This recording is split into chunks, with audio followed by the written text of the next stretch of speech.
Ayan. So, ito mga bossing, drill bit. So, parang ganito siya. Drill bit.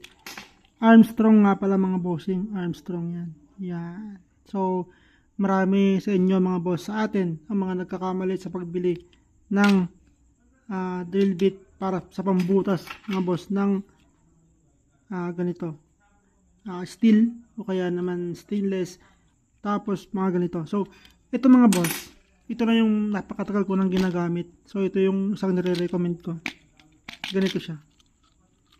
Yan. So, papakita ko na lang din kung ano yung mga size nung sa ginagawa kong aparato mga boss. So, yung sa size naman is dito sa tornilyo is 316. 316 mga boss, parang ganito. Tapos dito sa platino naman mga bossing, as 1/4. 1/4 siya. Kaya nito. Tapos, sa contact point naman, sa mga contact point is 1/8 mga bossing. Parang ganito. So, papakita ko na lang din para makita ninyo at mapatunayan kung gaano siya kaganda gamitin. Yung Armstrong na brand mga bossing. Armstrong yan. Mura lang to mga boss. Napakamura nito. So, tandaan din yan mga bossing. Number, yung sa contact point, 1/8, 316, saka 1/4. Yun lang ang bibili nyo mga boss. Kung mag-assemble kayo ng ganito. So, pakita ko na lang din kung paano siya ka-effective gamitin. Saka kung paano siya kadaling gamitin. Bubutasin natin tong platino na matigas na bakal. Steel ito, steel. Saka itong tanso. So, ito mga boss.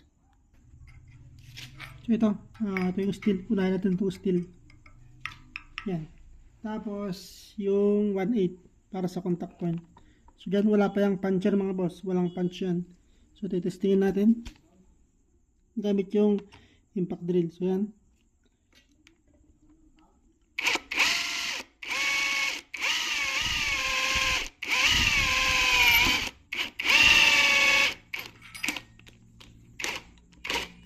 Lumuwag. Ayan o.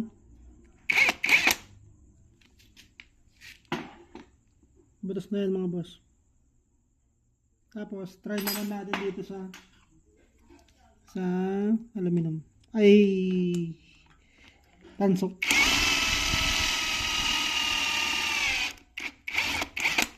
So yan mga boss. Napakabilis ng gamitin. Yan mga bossing, nasa comment section yung link mga boss. Yan o, Armstrong HSS.